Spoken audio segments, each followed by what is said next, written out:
Assalamualaikum warahmatullahi wabarakatuh. Selamat datang kembali di channel software.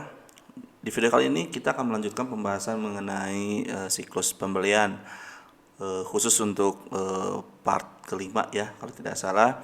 Kita akan membahas lebih banyak ke return atau purchase return. Nah, purchase return ini sebenarnya kasusnya itu sederhana. Misalkan kita beli barang ke supplier, misalkan iPhone sebanyak 5. Ternyata ketika kita udah purchase receipt dari 5 tersebut, ternyata ada satu yang rusak gitu, sehingga ingin dilakukan return supaya secara stok berkurang dan memang tidak ada tagihan. Oke, baik, kita mulai aja. Teman-teman tinggal langsung masuk aja ke purchase receipt ya. Kita buat dulu aja ya. Oke, kita masuk misalkan udah Salam Jaya suppliernya, kita mau beli iPhone. Oke, misalkan sebanyak 20 dengan harga misalkan 10 juta. Oke. Oke, store-nya. Nah, di sini kita sudah menerima 20 ya, 20 quantity. Dan di sini kita belum melakukan purchase receipt karena belum melakukan purchase invoice karena memang belum sempat dibuatkan invoice sama pihak accounting misalkan. Dan ternyata ketika dicek barang tersebut memang ada yang rusak gitu. Nah, kalau kita misalkan cek dulu di stock ledgernya ya. Oke, di sini udah masuk 20. Kemudian kita pengen bikin return. Nah, di sini otomatis tadi kan kita beli 20, terima 20. Kemudian ketika kita bikin purchase receipt return atau purchase return, itu maka otomatis akan sama nilainya. Ini maksudnya itu kalau misalkan kita mau return semuanya, itu kita cukup tinggal submit aja. Tapi kalau misalkan yang di-returnkannya itu adalah sebagian, maka kita cukup ubah aja. Misalkan yang di-returnkan adalah -2 gitu ya. Oke, simpan. Setelah itu submit. Nah, di sini kita sudah berhasil melakukan return. Dan di sini pun ada informasi bahwa dokumen return ini tuh mengacu ke dokumen purchase receipt yang mana gitu. Jadi kalau misalkan kita cek di purchase receipt, nanti itu akan ada dua gitu ya. Pertama dokumen purchase receipt yang seutuhnya dulu, kemudian ada purchase receipt yang memang statusnya itu return. Jadi kalau secara nilai yang pertama itu 200 juta, yang ini minus 20 juta. Jadi nanti secara pengakuan barang diterima itu sebetulnya ada 180 juta. Kalau misalkan kita cek di ledgernya ya,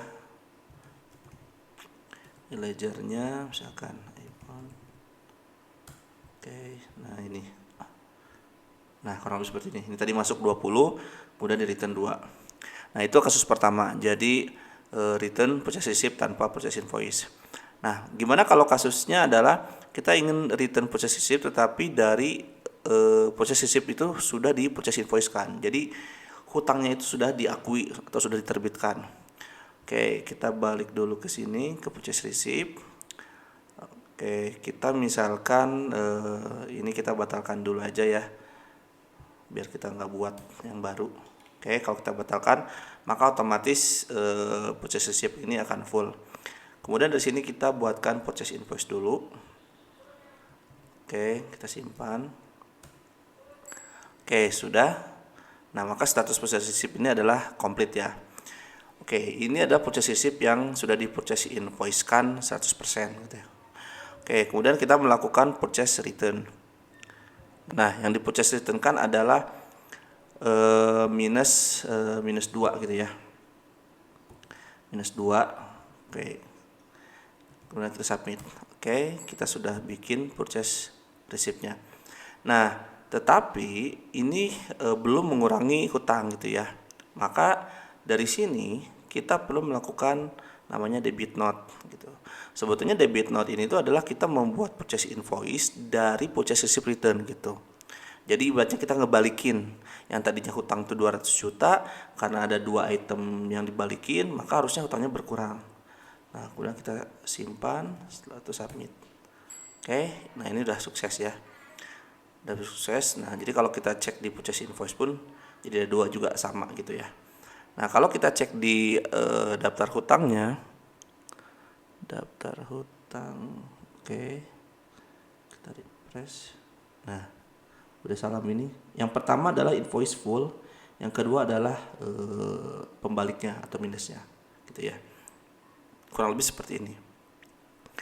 Oke, kasus berikutnya adalah bagaimana kalau misalkan kita pengen return dengan purchase invoice yang sudah dibayar. Jadi kita udah bayar nih ke supplier dan kita pengen refund gitu ya.